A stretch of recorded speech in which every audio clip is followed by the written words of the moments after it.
Now, the real question today is, are you a night owl?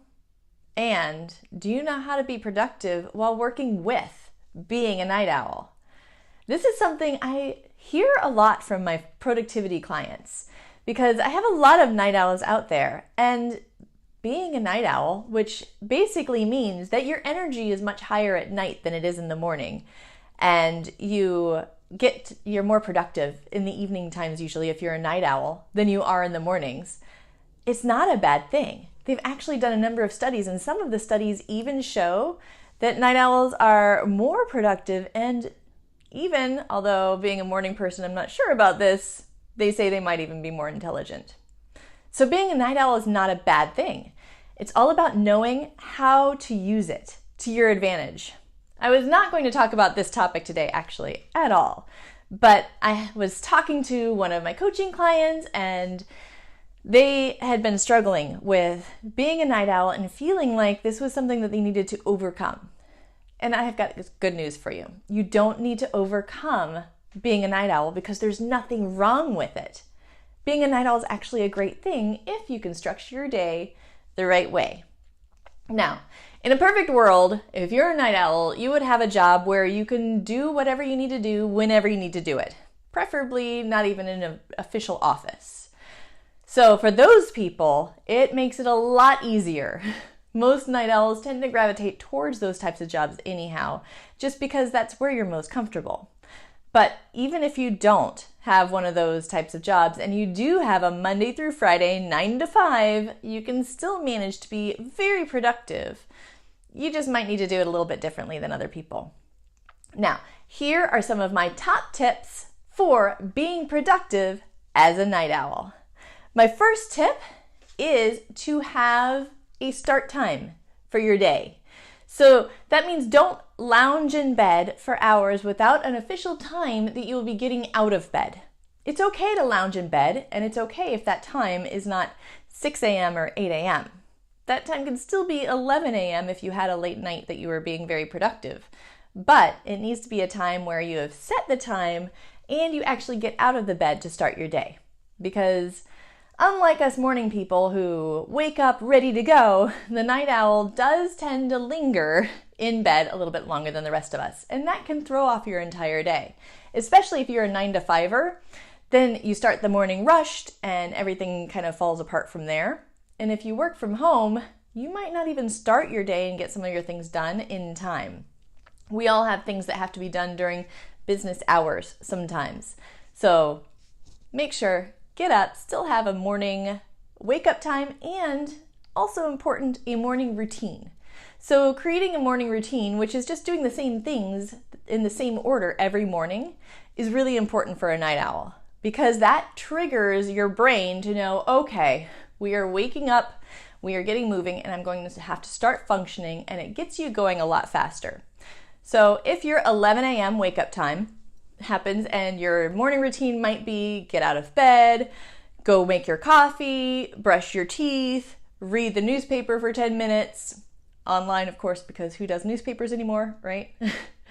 Whatever that morning routine is, do it the same way every morning and do it as soon as you get up. It does not have to be stressful things. It does not have to be go out for a morning run, because most of you night owls do not like to exercise in the morning, and that is okay. I am married to one of those. But yes, that morning routine triggers the brain to get moving and get into productivity mode without you really having to fight it. That helps really well if you are a 9 to 5er and you're forced to work within hours that don't go with your natural tendencies. So that morning routine can help just spark your day into being something a lot easier to get started. Now, when it comes to starting your day, if you are a 9 to 5er and you are forced to be productive during those early hours, plan your day the day before.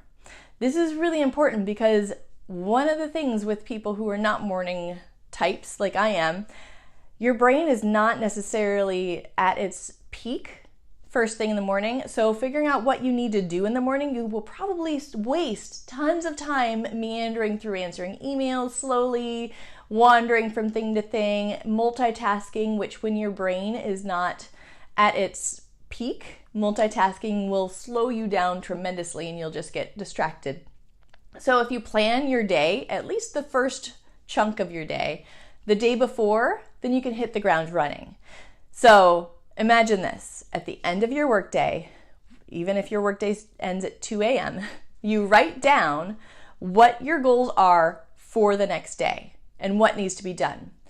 When you do that, a little other tip, if it's a daytime hour task, so if it's phone calls that need to be made or errands or anything that has to be done during those morning to early afternoon hours, also set a time limit for the tasks.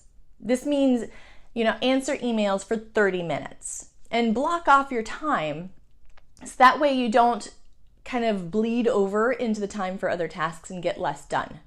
Because just like me at night, I'm slower, my brain works slower, I get less done. So if you block off the time for each task, then you will stay on track to get them done instead of letting your brain meander and wander. Now I see Ruth and Anselm and Mary have hopped on. Hello all.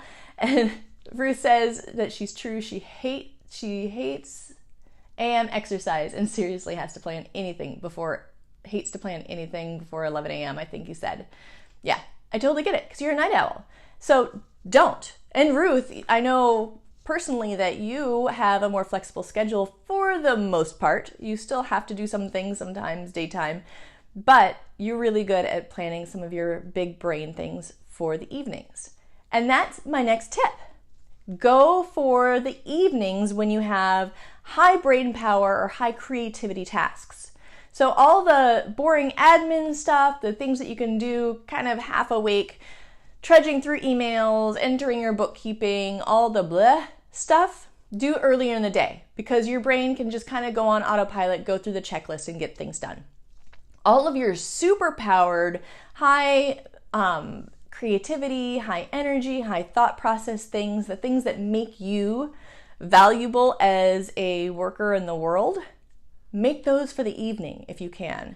So if you're not a 9-to-5er, or if you are a 9-to-5er and really want to get an extra power boost for a project or your career, go for those evening hours. And it's okay, as long as you get enough sleep when doing it, it's okay to work until 2 or 3 a.m. There's nothing wrong with that. Nobody says that there's specific work hours except for maybe your boss, and send them this video. Tell them you need to work from home, Susie says. But all those really creative and high brain function tasks, you will do them so much better at night and you will enjoy them better. Now, the problem with nighttime work is that it can again keep bleeding over and go later and later, and you can get into hyperfocus, which is awesome. That's one of the things, if you have ADHD, it's really common to just lose track of time. But even if you don't have ADHD, sometimes you will still forget to go to the bathroom, forget to eat, look up at the clock. You're like, oh my goodness, when did it turn into 5 a.m.? Like, it was just midnight. Those are the things that we need to avoid as a night owl. So the good ways to avoid this, you can set a timer to check in on yourself every once in a while. So whether it's every 20 minutes or every 45 minutes, have that timer go off so that you're aware of the passage of time and how long your task is taking you. You can also make sure to schedule your time blocks for the tasks at night too. If you have that amazing workbook that you're working on creating for a course, which is my current thing that I'm doing and finishing up, it's easy because it's creative to drag it out and lose track of time. But if I set, I am working on it for 2 hours, instead of going, I'm working on the workbook tonight, if I say I'm working on it for 2 hours, then I have that end time, which is important because as a night owl, another tip, you need a bedtime. Your bedtime can be 3 a.m. as long as you are still not going to get up until 10 or 11 a.m. and get your 7 or 8 hours of sleep. It's okay to have a 3 a.m. bedtime, but schedule that bedtime and stop working well before it. A lot of the time, you night people love your technology and you're working on your computers. It's very rare for me to find a night owl who's doing handwritten work or something like that late at night. I think I know maybe 3 and they're all artists. So Turn off the technology at least 30 minutes before that bedtime, and then start your bedtime routine. So your bedtime routine is just like your morning routine because it's the same tasks in the same order every single night. And that triggers your brain now to say, okay, we are winding down for sleep.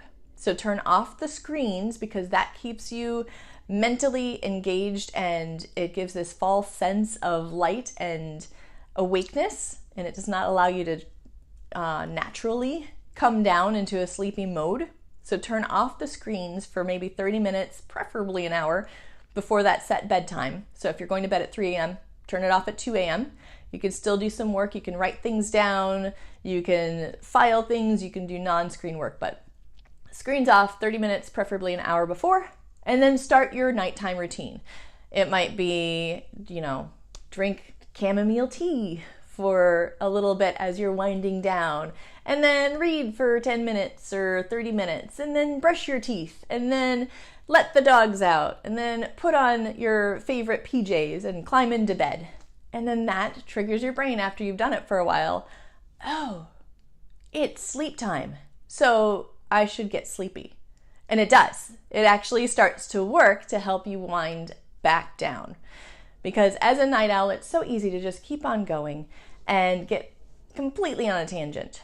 But you can be so productive and amazing by working with the energy that you have.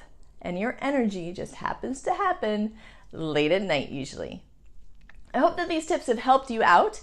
I've really enjoyed sharing them with you. If you would like to find out more about how to reach your goals, even as a night owl, check out the SMART Goals worksheet. I will put a link in the show notes or comments so that you can download this for free, and it will help you plan out and track your goals in a way that will help you know how long you've got to achieve them and how to get them going.